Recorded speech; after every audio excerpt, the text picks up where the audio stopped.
بسم اللہ الرحمن الرحیم۔ میں ہوں ایڈوکیٹ نزاکت علی میرانی۔ میری طرف سے سب دوستوں کو السلام علیکم۔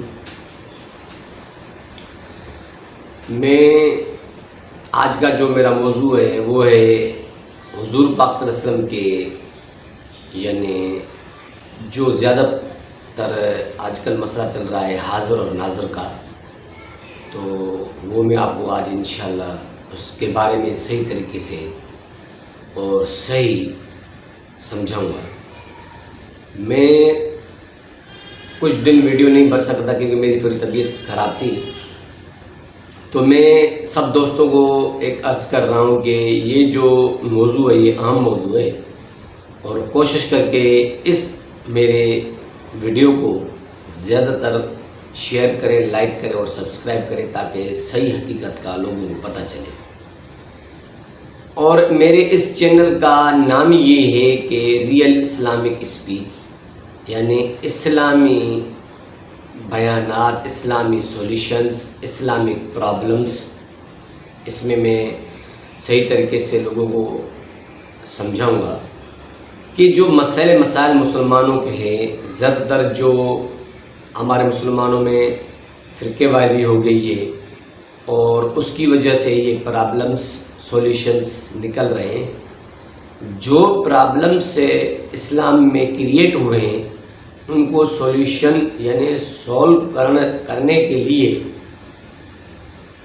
یہ فرقے واری اگر ختم کریں گے تو آرام سے اور سکون سے یہ مسائل ختم ہو جائیں گے۔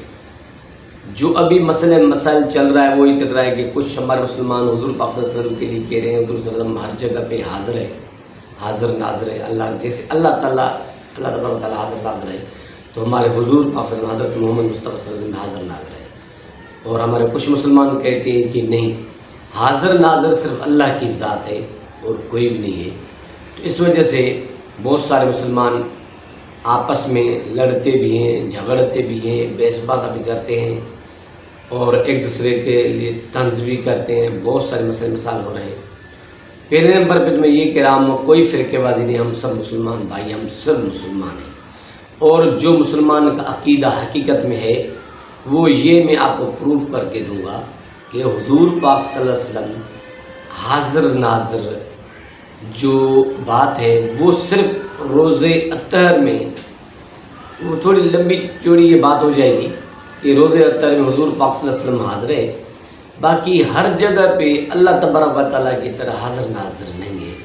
اس کے میں کچھ مثال میں آپ کو یہ دوں گا۔ پہلا مثال ہے حضور پاک صلی اللہ علیہ وسلم کے معراج کا، کہ حضور صلی اللہ علیہ وسلم کا اللہ نے معراج کیوں کروایا؟ کہ حضور صلی اللہ علیہ وسلم دھرتی پہ تھے، زمین پہ تھے۔ اگر ہر جگہ پہ ہوتا تو معراج کا حقیقت تو نہیں ہوتی، پھر معراج کی کیا ضرورت تھی؟ حضور پاک صلی اللہ علیہ وسلم میں اللہ تعالیٰ نے حضور پاک صلی اللہ علیہ وسلم کو زمین سے اپنے پاس بلایا، یعنی یہ معراج اس لیے ہوا کہ حضور پاک صلی اللہ علیہ وسلم جب اللہ کے ہاں گیا تو زمین پہ نہیں تھا، جب زمین پہ ہاں تھا اللہ کے ہاں نہیں تھا۔ یہ پہلی در حقیقت یہ ہے۔ اور دوسری در حقیقت میں ایک یہ بتانا چاہتا ہوں کہ حضور پاک صلی اللہ علیہ وسلم کے لیے جب یہ آیت نازل ہوئی تھی کہ حضور پاک صلی اللہ علیہ وسلم جب جہاں ہو تو آپ بڑے آواز سے بات چیت نہ کرو۔ اگر بڑے آواز سے آپ بات چیت کرو گے تو آپ کے اعمال ختم ہو جائیں گے۔ اگر یہ بات سوچی جائے کہ اگر ہم کہتے ہیں حضور صلی اللہ علیہ وسلم ہر جگہ پہ حاضر ناظر ہے، اگر یہاں پہ تو ہم یہاں چیختے بھی ہیں، لڑائی بھی کرتے ہیں، جھگڑے بھی کرتے ہیں، بڑے آواز سے اذانیں بھی آتی ہیں، بڑے آواز سے قرآن پاک بھی پڑھتے ہیں، درود و سلام پڑھتے ہیں، بڑے آواز سے بولتے ہیں، آفسوں میں، کورٹوں میں، ہر جگہ میں، کہاں نہیں کرتے ہیں ہم، شادیاں برادیاں ہو رہی ہیں وہاں بھی بڑے بڑے آواز سے ہم باتیں چیتیں کرتے، تو پھر تو ہمارے سارے اعمال نامے ختم ہو جاتے ہیں۔ اس لیے حضور پاک صلی اللہ علیہ وسلم حاضر ناظر صرف اللہ کی ذات ہے، حضور صلی اللہ علیہ وسلم حاضر ناظر نہیں ہے۔ یہ سب سے بڑی بات یہ بتاؤں کہ اگر حاضر ناظر کہہ رہے ہو، ہمارے اپنے مسلمان اگر حاضر ناظر کہہ رہے ہیں تو یہ حضور صلی اللہ علیہ وسلم کی حاضر ناظری کے حساب سے ایک توہین ہے۔ وہ کیسے میں یہ بتاتا ہوں۔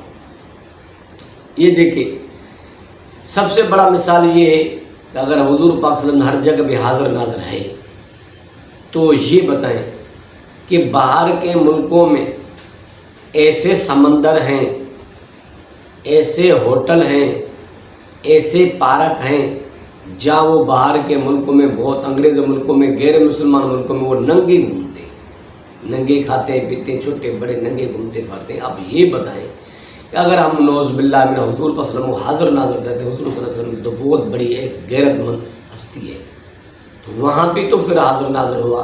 اگر حاضر ناظر ہوا تو وہ تو لوگ یہاں پر ننگے گھومتے ہیں ہوٹلوں پہ، پارکوں میں، سمندروں پہ، تو یہ تو بے حرمتی ہوئی نا۔ آپ یہ سوچو تو صحیح، اگر حضور صلی اللہ علیہ وسلم کو حاضر ناظر کیسے کرتے؟ اللہ تعالیٰ کی ذات تو حاضر ناظر ہے، کیوں؟ اللہ تعالیٰ نے سب کو بنایا ہے، وہ تو حاضر ہے، ہر جگہ حاضر ناظر ہے۔ ہم انسان ننگے ہوں، کپڑوں میں ہوں، نہا رہے ہوں، کچھ بھی کر رہے ہوں، اللہ ہمیں دیکھ رہا ہے کہ یہ وہ تو ذات، اس نے تو ہمیں پیدا کیا ہے، وہ تو ہمارا کریٹر ہے، جانوروں کا، انسانوں کا، فرشتوں کا، جنوں کا، سب کا کریٹ ہے، پرندوں کا، ہر جگہ ننگے ہوں، کپڑوں میں ہوں، ایسے ہوں، جس بھی حالت میں ہوں، اللہ تو ہمیں دیکھ رہا ہے نا۔ وہ نہ دیکھے تو ہم تو ختم ہو جائے۔ اس لیے میری عرض گزارش ہے کہ حضور پاک صلی اللہ علیہ وسلم کی ہستی کو حاضر ناظر اللہ کے برابر نہ کرے، یہ بہت بڑا شرک ہے۔ دوسرا ایک مثال دے رہا ہوں کہ مثال ایک ہے، ہم ہیں، کوئی بھی مرد ہے یا عورت ہے، اگر وہ باتھ روم میں نہ آتے، کپڑوں میں بھی نہ آتے ہیں، لوگ بغیر کپڑوں میں ننگوں کے بھی نہ آتے ہیں، اب یہ بتائیں کہ گھروں میں حضور پاک صلی اللہ علیہ وسلم کو حاضر ناظر کیسے کہہ رہے ہو آپ؟ یہ تو بہت بڑی غیرت کی بات ہے نا۔ دوسرا یہ، اگر ہے عورت یا مرد ایک ہی کمرے میں، جس کمرے میں قرآن پاک پڑھتے ہیں، نماز پڑھتے ہیں، وہاں پر ہم کپڑے بھی چینج کرتے ہیں، باتھ روم میں کپڑے چینج کرتے ہیں، کمرے میں کپڑے بھی چینج کرتے ہیں، کپڑوں کے اوپر کپڑے تو نہیں پہنتے مرد یا عورت، وہاں مرد عورت اگر میاں بیوی ہیں تو ہم مستری بھی ہے، تو اب یہ سوچے کیسے اس کو حاضر ناظر ہے؟ اس کمرے میں اگر قرآن پاک پڑھو، نماز پڑھو تو حضور حاضر ہے، اگر مثال کپڑے چینج کرو، لازمی کپڑے کیسے چینج ہوں گے؟ وہ آپ انڈرسٹوڈ سمجھ جاؤ، ہم مستری سمجھ جاؤ، تو اس وقت کیا حضور صلی اللہ علیہ وسلم حاضر ناظری ختم؟ نعوذ باللہ، ایک بہت بڑی غیرت کی بات ہے یہ۔ حضور پاک صلی اللہ علیہ وسلم، حضرت محمد، ہمارے آخری نبی حضرت محمد مصطفیٰ صلی اللہ علیہ وسلم حاضر ناظر نہیں ہے، وہ روز اطہر میں ہے۔ جیسے ایک آیت آئی تھی کہ حضور پاک صلی اللہ علیہ وسلم جہاں ہو وہاں بڑے آواز سے بات چیت نہیں کرنی چاہیے۔ آپ جائیں، آپ حاجی ہمارے مکے جاتے ہیں حج کرنے کے لیے، تو مکے میں بڑے آواز سے کہا جاتا ہے لبیک اللہم لبیک، لبیک لا شریک لک لبیک ان الحمد ونعمت لک والملک لا شریک لک، بڑے آواز سے کہا جاتا ہے۔ اب مجھے بتائیں، جب مدینے جاتے ہو روز اطہر میں، تو وہاں کیوں آواز دھیرے آواز سے پڑھا جاتا ہے؟ اللہم صلی علی محمد وعلی آل محمد کما صلیت علی ابراہیم وعلی آل ابراہیم انک حمید مجید، پورا درود الصلاۃ والسلام علیک یا رسول اللہ، یہ پورا پڑھا جاتا ہے وہاں دھیرے آواز میں، آہستہ زبان سے پڑھا جاتا ہے، ہونٹوں سے پڑھا جاتا ہے، تاکہ وہ حضور صلی اللہ علیہ وسلم روز اطہر میں وہاں پہ اپنی اندر روز اطہر میں قبر مبارک حضور صلی اللہ علیہ وسلم حال حیات ہے۔ لیکن دنیا میں اللہ تبارک و تعالیٰ کی طرح نہیں ہے، یہ سوچنا چاہیے۔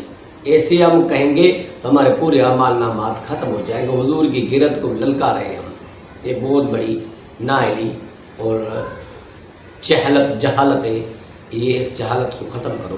میرا یہ کہنا ہے کہ دیکھو، اگر مکے میں بڑی آواز سے بات کرو، مدینے میں روز اطہر کے اوپر مسجد نبوی میں آپ آرام سے آواز کیوں بات چیت کر رہے ہو؟